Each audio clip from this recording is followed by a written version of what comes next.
থোর জিনিসটা হচ্ছে আমি আগে কখনো কিনিনি। গ্রামে একবার হচ্ছে থোরের ভর্তা খেয়েছিলাম, মানে এত মজা লেগেছিল।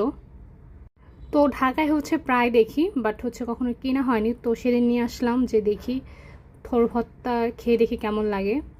থোর যে ভাজি করা যায় বা আরও অনেক কিছু আইটেম করা যায়, এটা আসলে আমার জানা ছিল না। আমি খালি জানতাম হচ্ছে থোরটা হচ্ছে তেঁতুল দিয়ে ভর্তা বানানো হয়, চিংড়ি মাছ দিয়ে ভাজি করলেও নাকি থোর অনেক মজা হয়। তো আমি হচ্ছে ফার্স্ট টাইম ভর্তা করব, আমি এর আগে কখনোই করিনি, আর আমার ওরকম কোনো আইডিয়াও নেই যে আরও কী কী দিতে হয়। গ্রামে একবার খেয়েছিলাম যে ওটা এত মজা লেগেছিল।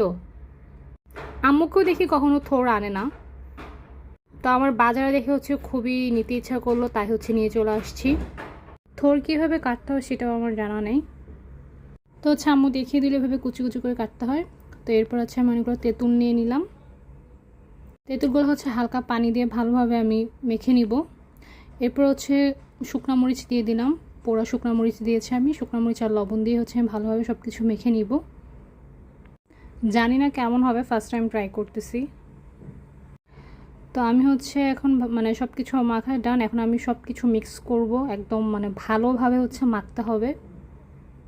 আমি হালকা একটু পানিও দিয়েছি মাখার জন্য, মানে একটু ঝোল ঝোল হলে হচ্ছে ওই মানে ঝোলটা খেতে অনেক মজা লাগে।